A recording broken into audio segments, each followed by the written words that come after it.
Hi, folks. Welcome to the Moving On podcast. I'm Jay Norman, and this is my wife. Hi, I'm Jessie Norman. Just like many of you, Jay and I have both walked through some difficult seasons in our lives. And we know just how easy it is to get stuck.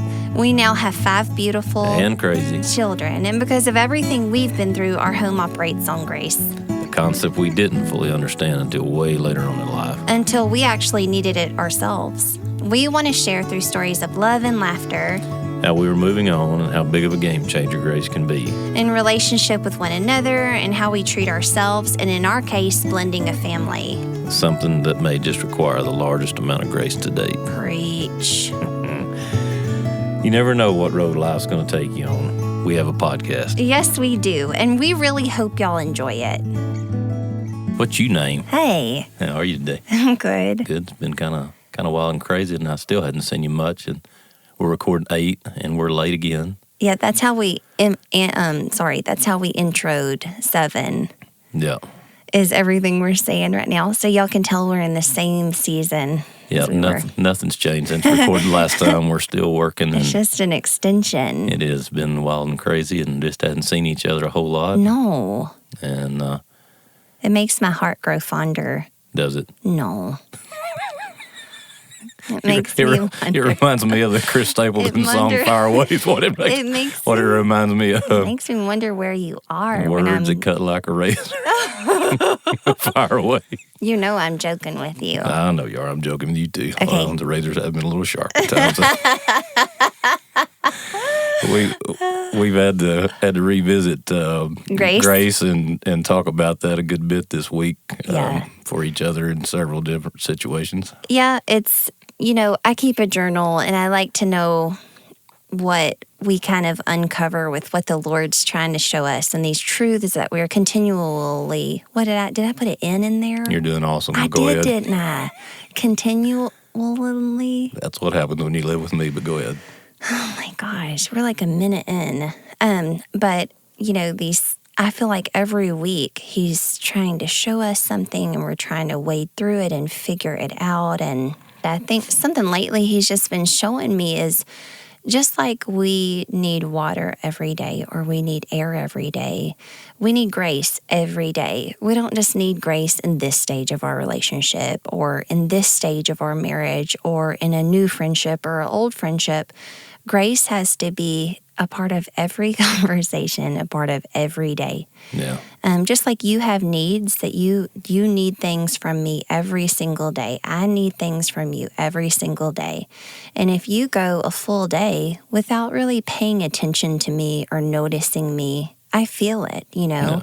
When we take grace out of our conversations for even just one full day, just notice it. So important. Well, we've talked about grace so much in the other episodes, but it just keeps coming back over and over and over in all the conversations we have with people, and every conversation here of late we've had with each other.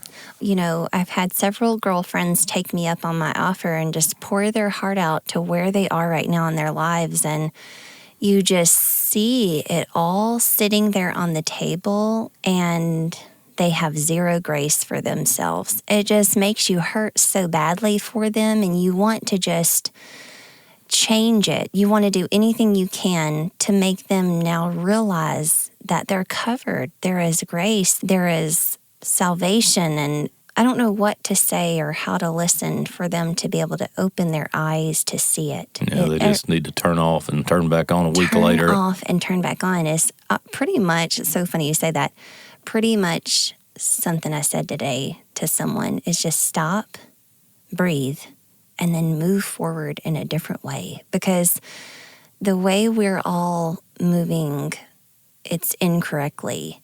And we've succumbed to lies and distractions, and we've bought into things that are not true. And I feel like these are things that we all need to talk about.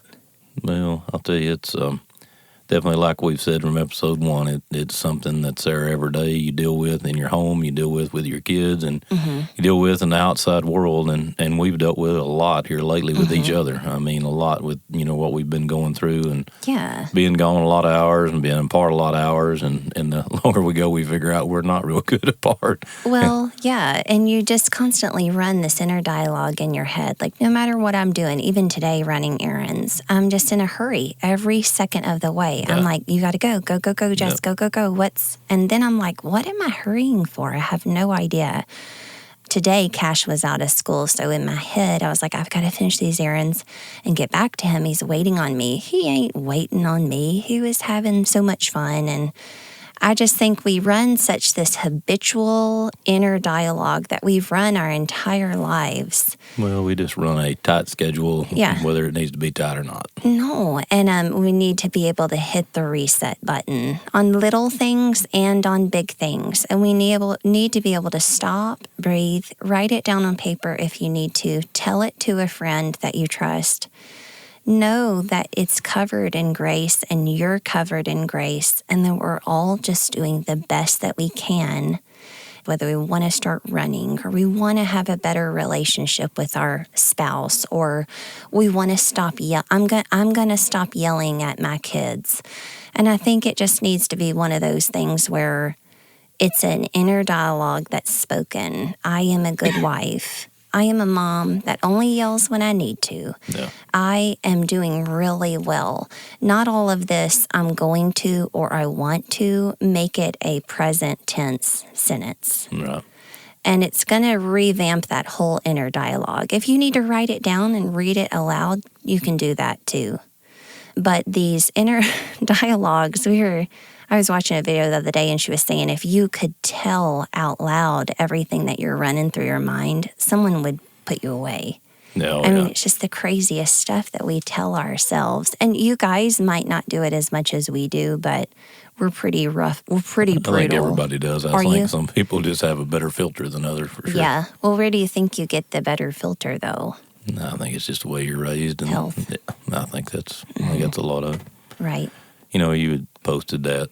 Do respond, don't react. And the more I've thought about that and reading that and us talking about it, I realize, I've done a poor job on both sides of that, this week, and responding and maybe not answering questions that need to be answered or saying what needs to be said, and then maybe overreacting to not saying it. And, we had talked about that and how important it is to understand that and what to do with it. And, I don't know the exact way to fix it for me. I just know I've got to correct it and do a better job. With me and you? With me and you, yeah. With me and you. Yeah. Or with your for the most part. I mean, I can see it. You guys know this. We're big personalities, and so we fight a lot. It doesn't bother us because we recover quickly usually. Right.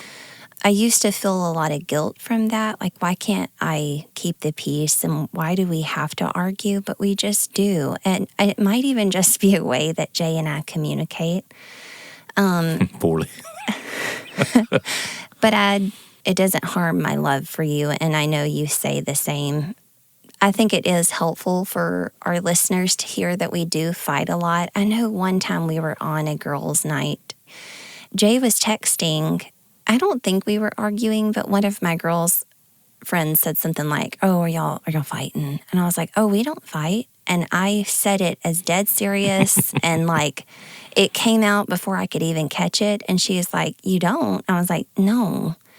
And it was like a few moments later, and I was like, "I want to tell you that we fight so much." And I was like, I don't even know why I said that. I have no idea why I told you. It was just a blatant, bold-faced lie. And there was like 7 girls there. And that might have been what it was, is I didn't know some of the girls very well. And you're still trying to save face. Right. You think that fighting means that you're a bad person or he's a bad person. And it just doesn't. It's how we communicate. And we're still trying to figure some things out. So, well, and I think we're bad to assume. We do. We fill in the blanks for each other. And we have really no clue. And it's always wrong. Everything we fill in for each other is always dead wrong. This morning, we were tense about something, and I said something pretty pertinent. Words to cut like a razor. I'm just kidding. But anyways, something I said, it was pretty big and pretty heavy. And Jay just kind of stopped and just kind of moseyed out of the room. And I was like, what? It just made me so mad. And I was like, Jay, if somebody at work or the girls or anybody would have said something important to you and you would have just paused, turned around, and gotten in your truck and drove away. Like, what in the world? I did get the do not react part, right? Yeah. Okay. I think the reason we can fight too is we both completely know that we can be idiots ourselves. We have a lot of humility with that, and we might enjoy it to some sick point. It reminds me of something my granddaddy said. What? He always said the road to hell was paved with good intentions. Yes. So we always work it out. Yeah, for sure. But it is I knew the other day, I was like, we haven't fought in like 10 days. Like, we're killing it, And it was like within the next 10 minutes we had. Knock on wood the next time you think. It's not even knocking on wood. It just should be my signal. Like, right. Hey, whenever you feel like, hey, you're doing great, just know we're about to have a good one. Yeah, whenever you think things are just exactly perfect. Because it really was. I don't know. We just want you guys. We just don't ever want anyone to be like, I want what they have. And not that y'all are doing that to us, but you are doing it to others. We do it to others. Y'all do it to others, where you're looking at this couple on Facebook or on Instagram, or a couple at church, or some parents at your school. And you're just like, God, they're always dressed so nicely and they're so sweet to each other. And we've gotten so many comments like, I love how y'all talk to each other. And I'm like, oh gosh, you should have heard. You should have heard the colorful language we were using last night. But anyways, that comparison to other couples to decide how you're doing, it's just BS. It's just not even correct. And I just don't ever want to allow y'all to be deceived on our real relationship. Yeah, we do fight a lot, but we do work hard at trying to not. Well, we've done a hell of a job of that here.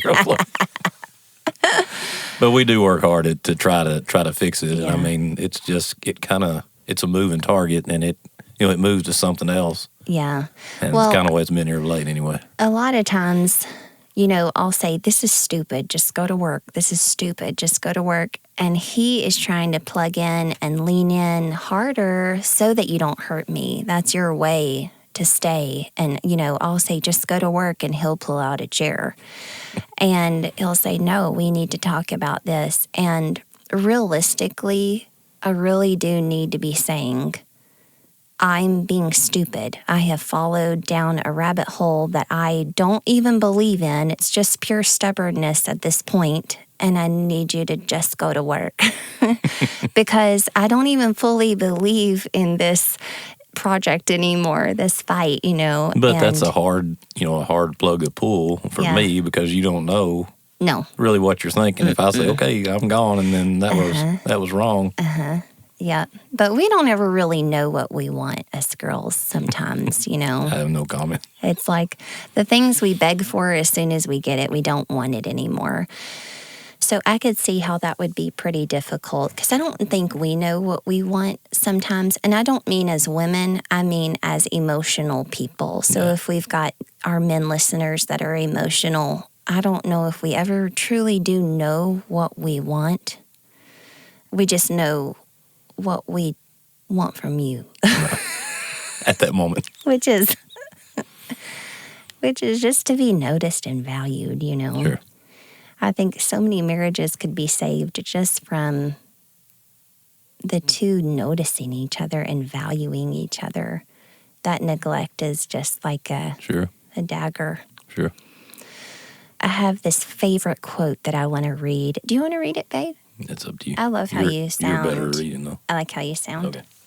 So this quote, it came into our lives about a month ago, And it's just been kind of brewing in the background before it is making its debut today. But it has been in the back of my mind for about a month. And I really can relate to it in my life. And so I wanted to read it to our share it with our listeners. Well, I think it relates to everything we were just talking about, Does it? To us too, being the way we are and yes, being hard-headed and having to fight about it. I mean, that's basically what it's... To me, this quote that you're going to hear wraps up grace and dropping the rope all into one beautiful quote. Okay, here we go. Go and love someone exactly as they are, and then watch how quickly they transform into the greatest, truest version of themselves. When one feels seen and appreciated in their own essence, one is instantly empowered. Wes Angelozzi, Angelozzi. I love it. Yeah, that's awesome. I think it's beautiful.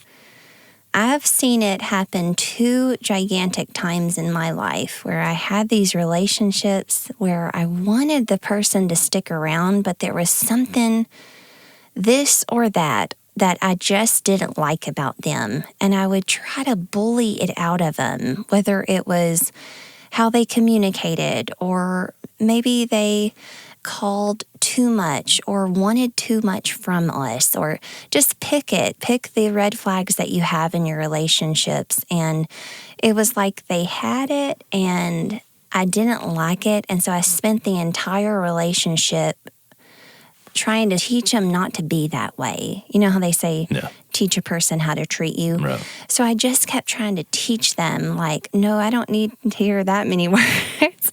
Or playing tug of war in your relationship the whole time. And I just feel like in both instances, the stronger arm I would hold up against that person, the worse the relationship got. It wasn't allowed to thrive. And it was like once you just realized you ain't that great either. Yeah. Like, why are you in charge of the way someone else behaves? And why would you find yourself to be greater than that person? Who says you're doing anything right, you know? And maybe they're feeling the same way about you. And so as soon as I just kind of let go and decided I'm going to love them exactly the way they are, it was like the relationship grabbed another gear. I know. I was just rereading it while you were finishing up there talking about the one feels seen and appreciated. And basically what we were, just talking about and referencing is making a point and working on that to see our spouse or our partner and to try to pull that out every day. I think that helps you avoid having to have so much grace for one another just because it makes life so much simpler. I think when you withhold all of that from someone, it's almost like strangling them. And a person that's being strangled behaves so differently from a person that is being seen and valued. It's a whole different ball game. Gives them a little pep in their step, and that's a happy person. That makes for a lot happier life. The behavior is so different. And someone that can feel grace from others and feel from others, I'm not going anywhere. There's nothing you can do that's going to make me walk away from your life. And there's going to be a lot of people that walk away from your lives. Just enjoy the friendships as you have them. Yeah, and your life just changes. You can get away from stuff as time goes on, and the older you get, sometimes you come back to those same people, but throughout your life, it's a constant change. It's just a fact of life. We all grow and change and go into these different seasons, and you may be needed here in this person's life for this season and there for another season. So yeah, and that's a big difference in girls and guys too. Is it? Yeah, I mean, outside looking in, girls are, pretty easy to talk and tell and do that stuff. Where, like for me, I'll just sit back and just hang on to it, and not say anything. You're a good listener. Yeah. Yeah. I don't know why it comforts us to talk about our stuff. It's just the difference in a man and a woman. I think it comforts everybody. It's just a woman's more apt to say it than a man. Yeah. Loving someone just the way you are, it's just such a practice in grace. I just think it resembles way more how we are supposed to be with each other.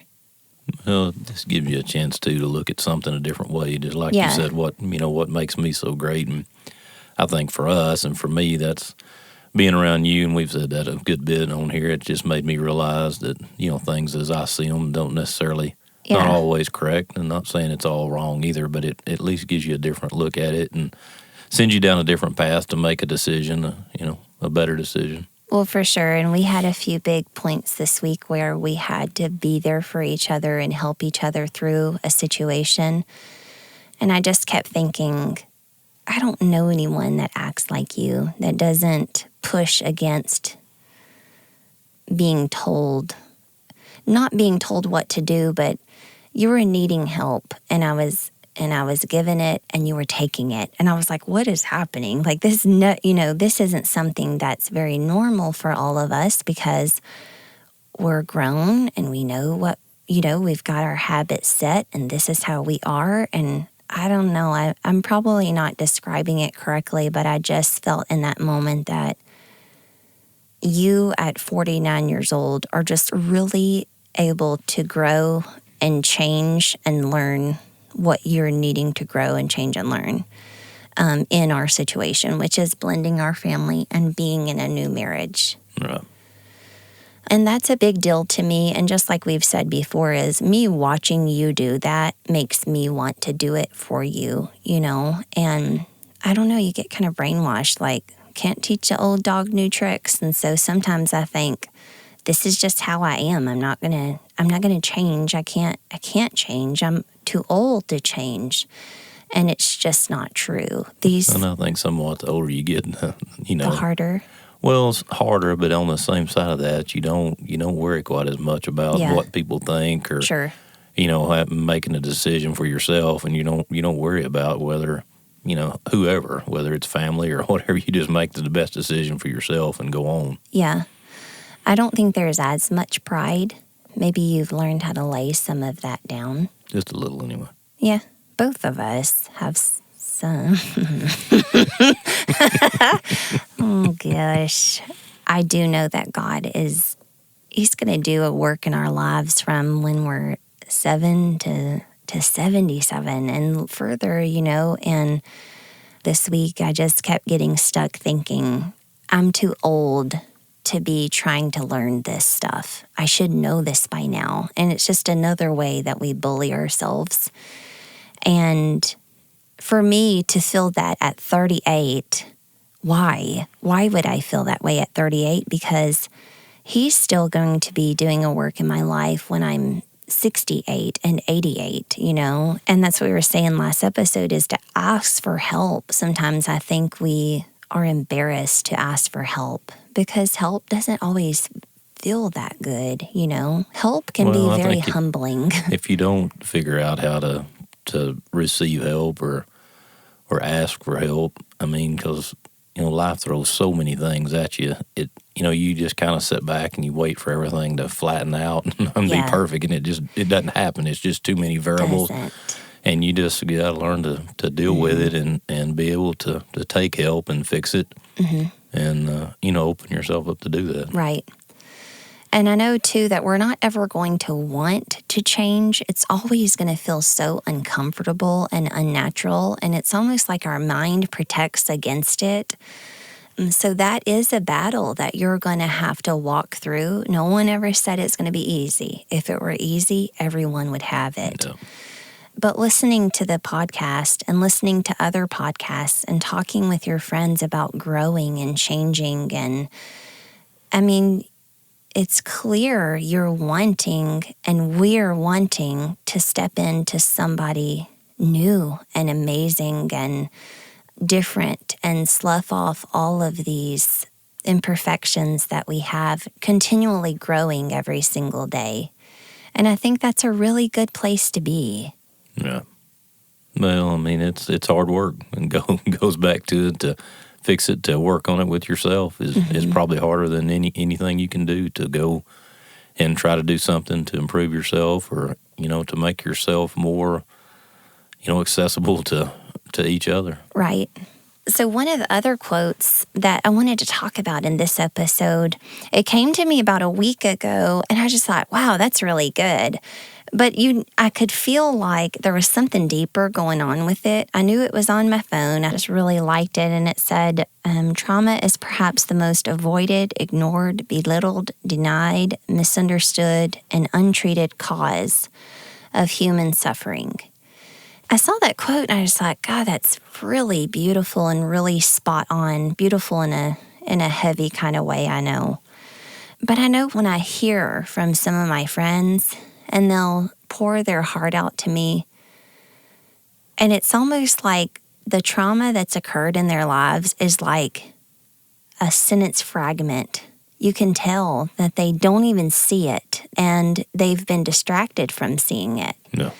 And, Satan doesn't want you to realize the truth that's occurring in your life so that you can, realize it and pinpoint it and find it and get it out of there. Deal with it or fix it or whatever. Yeah. And so it's almost like it's masked and covered up and just buried under all of this junk. And so I think that's the good thing of listening to someone is now you can hear it. They're free to say it. You can just tell that they don't realize that that's where all of this is coming from. And I know with so many of my friends, because I have a huge network in southern Louisiana, that's where I'm from. And so a lot of my family and friends went through the flood. August of 16. And it was one of the worst things that you could ever imagine. And the aftermath just left a group of people just... in all walks of life. Yeah, just floundering, like not knowing where to go or what to do, and not with physical structures. That was a whole different ballgame. This was more the post-trauma, this happened to me, and just how do I deal with this, Right. And so many of my friends, when I talk to them, they don't really see how large of a role trauma can have in a marriage or have in a relationship.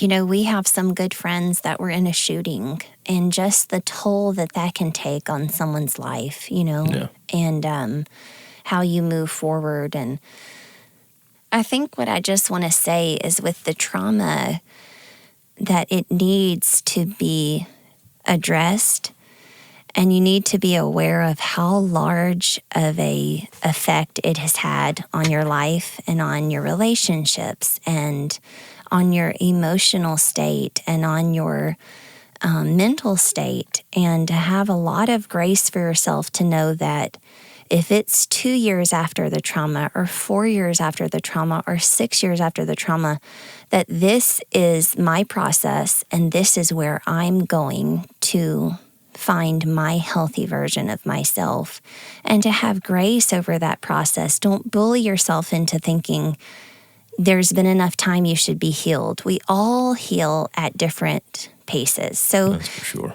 Goodness. And so, say one family was a part of the flood and they're thriving and they don't even need to mention it anymore and everything is fine and they're good. That doesn't mean that you have to be that. That can mean that it is as raw today as it was then.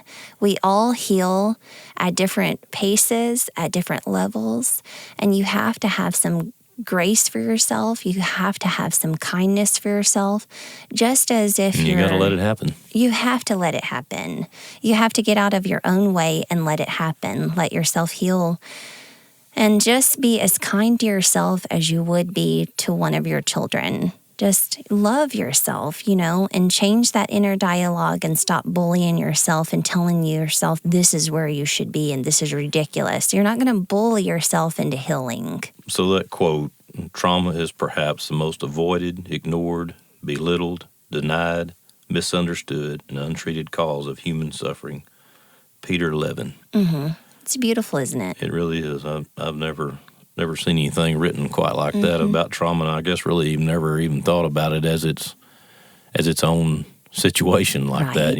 I really hadn't. And I don't think others do either, babe. I think it's new for me and you to look at it like that and realize it, and it'll change the way we interact with our friends, because we have several friends that have gone through some recent trauma. Our pastor was saying, praying is awesome. Praying for one another is awesome. But sometimes our friends need us, not just our prayers. They need us. Yep. And so thinking what does that look like?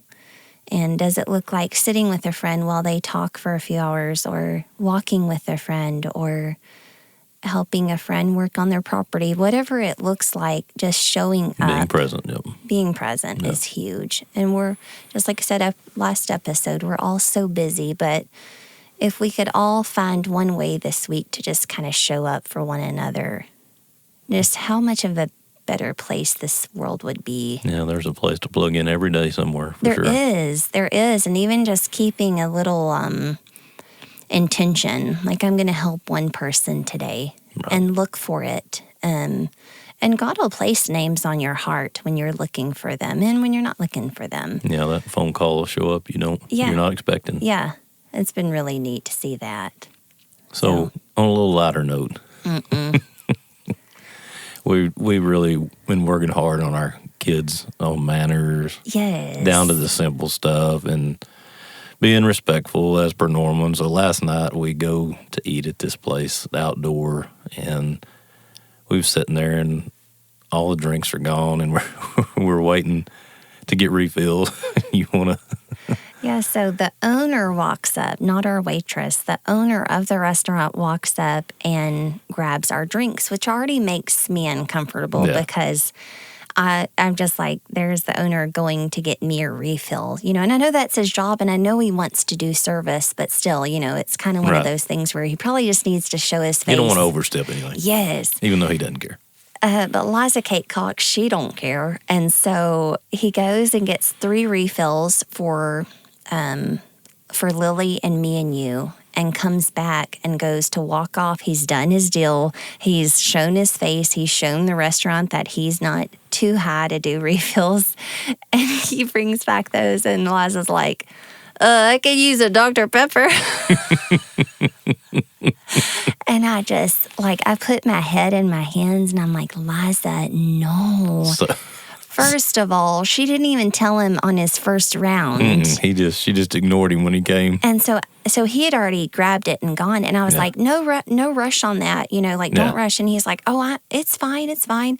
So we were like, Liza, no, don't. That's the owner. That's not even our waitress. Yeah, you need to be paying attention when somebody comes around. Yes. If you need something, think ahead and tell them, and try not to, do it in spurts like that. Don't send the owner on a second round of refills. We go through this whole speech and talk to her. And I had said, I was like, what are you going to ask him when he comes back, for some ketchup packets? Yeah. And she's like, no, I'm going to ask him for some pickles, because she always takes everything too far. Yeah. And so we were sitting there, and he comes back, and lo and behold, he sets that drink down, and another kid says, yeah, I'd like some Dr. Pepper too. And so it happens after they've sat right beside us and we've given this speech, the other one says, yep. Wasn't even listening. I want some Dr. Pepper too. So I jokingly tell, look, we just talked to her about that. We just talked to all of them about everything. I said, we just joked too that, she should have asked for 3 pickles. And so he leaves and comes back and gets the other drink and brings us a plate of 3 pickles. 3 pickles. And it was pretty entertaining. We were trying really hard to do good, and we completely failed. God, it was really funny. That was kind of trauma in itself. Huh? It was traumatic. Going out to eat with our children can be traumatic. Yeah, it's a little bit wild. They're doing so good. Yep. They're doing so good. When our bigs got in a fight yesterday, well, usually the fight between our bigs only occurs in Lily's head. Like, he doesn't even know what's going on. He's like having a blast. And so I told her, I said, I'm sorry. I don't want you to have to go through this, because she's so sensitive. Yeah. And what's joking to him is not joking to her. And so I said, I really am sorry. I just wanted you to have a brother that was your age. And she was like, Mama, I've always wanted a brother my age. You do not have to be sorry. I've always wanted this. And I was like, holy cow in heaven. Like, what did she just say? And she said, it's fine. She was just like an adult about it. She was like, it's fine. He just gets to me sometimes, And I was like, well, that's really big of you, And so we were able to go over some some ways to kind of set boundaries. And things are so different between boys and girls. Oh, yeah. And so what's funny to a little boy is not funny to a little girl. So. Just one of those things it's going to always be there. And meaning we're not as tough verbally as you guys. Right. And so Lily's not going to talk to her little girls the way the boys do, and they're fine. I remember being little and watching a football game and watching a fight break out and thought that meant the game was over. And the guys that I was like 7, 8, and I was like, Dad, what are they going to do? Like, they're just going to end the game? And he's like, what do you mean? And the guys that were in the fist fight patted each other on the butt and went back and got information. And I just remember watching the TV with my jaw dropped. Yeah. Like, what do you mean? Like, that would never happen. So where does that change those little girls, and they don't have quite that sharp a tongue? Where does that change as you That is so ugly. And you're dead. What else you got today? Nothing. All right. Well, the song Sure says, you want to end it? Yeah, let's go. Okay. I'm ready to roll. You're the bravest person I've known in my whole life. I'll turn this mic off real quick. You're the bravest person I've ever known. As the song says. Good luck. The road goes on forever and the party never ends. I love you. You're going to make me say it. Yep. And I love you. I love you too. I do love you. I love you too. Good luck. Godspeed. I need it. We sure appreciate y'all listening today. If you'd like to follow us on social media, you can search for us, Moving On Podcast. That's 3 words, on Facebook, Instagram, and YouTube. We would love to hear from you. With ways you're figuring out how to drop the ropes in each of your own lives, and even ways that you're not, hell, that's just as entertaining to us. See you in a couple of weeks.